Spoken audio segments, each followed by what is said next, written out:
Growing up, my grandpa, he told, we all knew that he was a veteran. He was in World War II. That's about as far as it went.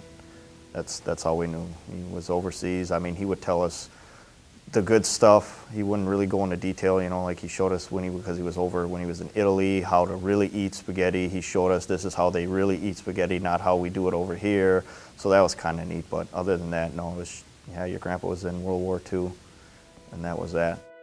Yeah, no, my grandpa, he passed March 7th. He was 94 years old. He was down at the Fairchild Nursing Home. It was a VA nursing home. He was real outgoing, loved doing stuff outdoors, hunting, fishing, doing stuff around the house. Loved his family, loved drinking his Manhattans. That was his, everywhere we went, anytime, holidays, Christmas, everything, say, give me a Manhattan.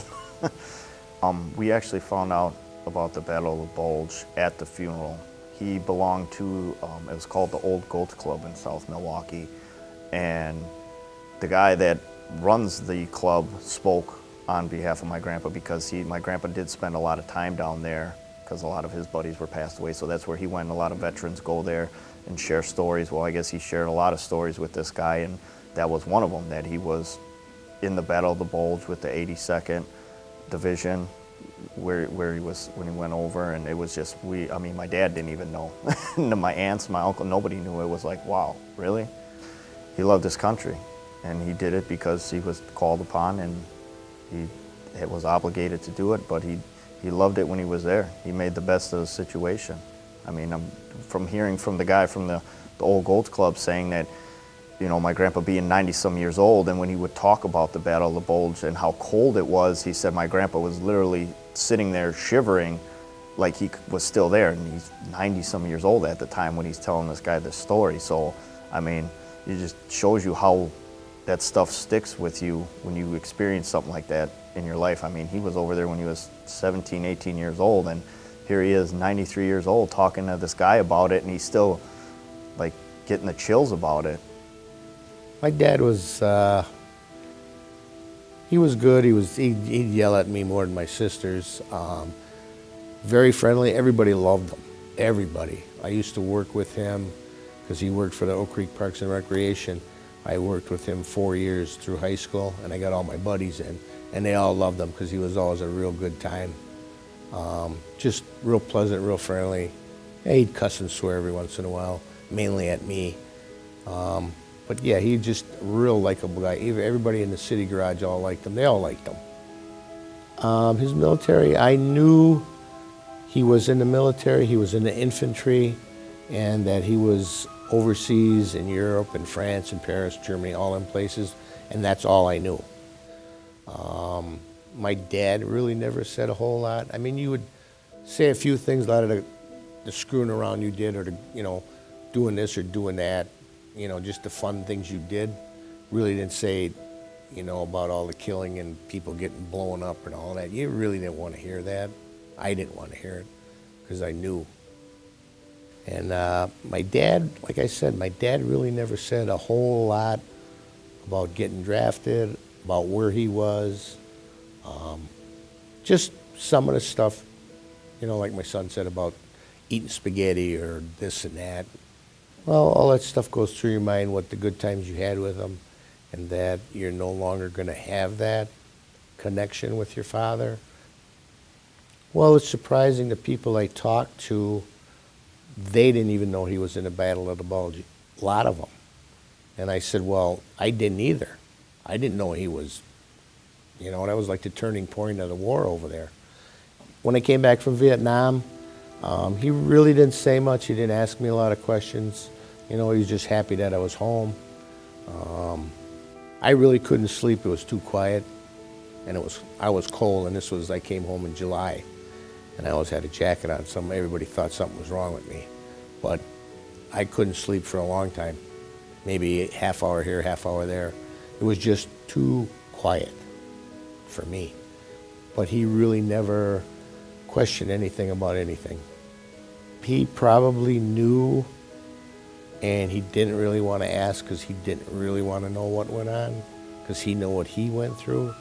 So the subject never came up. My mom never said nothing because she was just terrified because I went over there, you know, of all the news and all these guys getting killed and just all that stuff. So I really actually never told either one of them what I did, because that probably would have killed my mom. I know it would have killed my mom if she knew what I was doing. When Paul joined the service, I just said, "Are you sure that's what you want to do?" He goes, "Yeah." He says after I get out, I could probably get paid through the government to go to college if I want, and you know, this and that. And I says, "Well, what are you going to be doing?" He first was assigned to this for tanks, and then they kind of eliminated that, and then he was put in security. He really didn't say a whole lot about it. I know the first time I got a phone call from him, I says, "Where the hell are you?"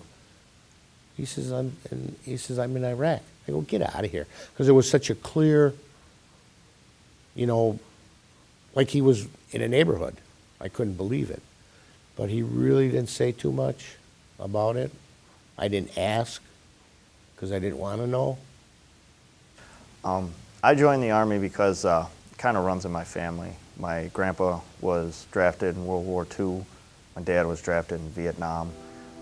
So I had a choice, and I chose. I figured, well, my dad did it, my grandpa did it. Seems right. So I decided to join straight out of high school. Well, I served my country. Well, I was drafted, and it was just something you felt you had to do. I mean, I could have got out of it because I was the only sole surviving son, and I never said nothing to my parents about it because I know my mom would have wanted me to stay home, and I just figured, well, I can go. And my dad, well, he was drafted kind of like I was, you know, and I'm sure you're a little upset, but then you figure, well, back then I think the people were more patriotic, and well, I got to do this. And now it's just like they have a I don't care attitude. They'd rather go and protest and, you know, just, I don't know for what reason. I guess that's something they believe in, but that's what I believed in. I got drafted. I figured, well, I have to go. You know, there's no two ways around it. I think once I joined and got back and everything, me and my dad had a different relationship just because of that fact that we both were over, we both served, and it was, like I said, it was a better respect. I appreciated stuff more and could see why he raised me the way he did and did things the way he did. I had a better understanding going through the boot camp and then the deployment, so it gave us a better relationship. We knew what we each went through and everything like that, so it was just a mutual respect. We just didn't really talk about it. A friend of mine, Jeff Dentiste, they call him Doc, he was a medic over there. He says, "No, you ought to go to the VA, get signed up." And he says, "You get a little bit, you know, more things, you know." And he says, "It's a lot more friendlier." He says, "They're not out to jab you. They explain stuff." And I come here, when I come here, like, well, I get a yearly physical here.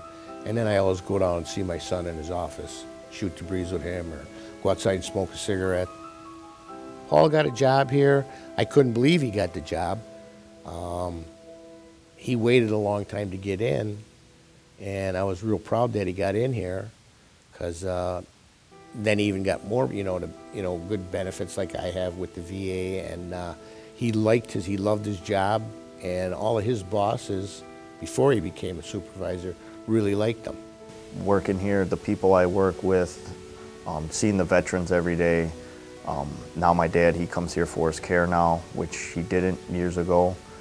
So, it's kind of nice to know that me and him are both coming here because of the fact that we're veterans. We have that we share with each other, and to help the other veterans out, people that have gone through the same thing that I've gone through being in Iraq. There's plenty of people in our department that they're mostly Iraq vets, and there's still, there's Vietnam vets, there's Korean vets. I mean, it's just an awesome place to work at and be able to help out.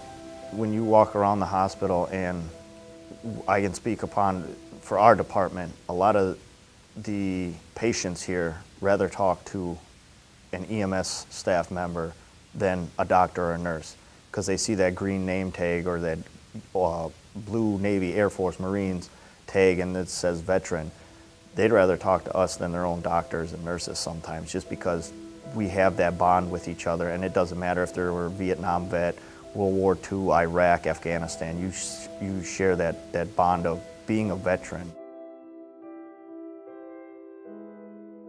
The red of our country's flag was made a deeper crimson by Jerry's willingness to sacrifice. The white of our flag was made brighter by the purity of the motive which impelled Jerry to serve. The blue in the starry field of our nation's banner has been illuminated and glorified by the service that Jerry has given for all of our American ideals. One by one, as the years roll on, we are called upon to fulfill these sad duties of respect, and it is only fitting and right that we do so. Today, Jerry joins an unbroken line of citizen soldiers who have served our country from the bygone days of Lexington and Concord to the present days of Iraq and Afghanistan. They put on their uniform, they do what we ask of them to do, and they return home. They return home to build their families and their communities. That's one of the things special about Jerry, and that's one of the things special about America. Do not worry. Today, Jerry is in good company. Uncover.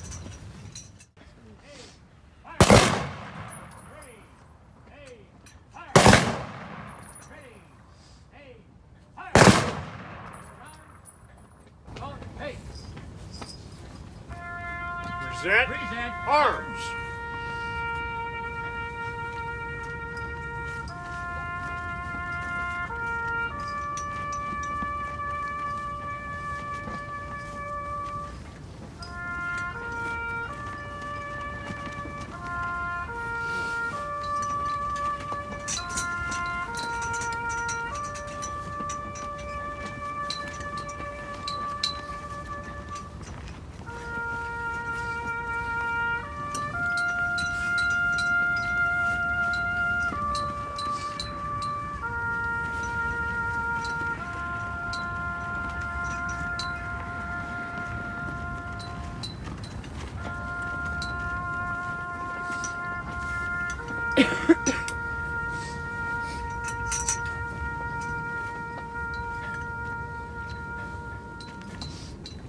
Order, arms.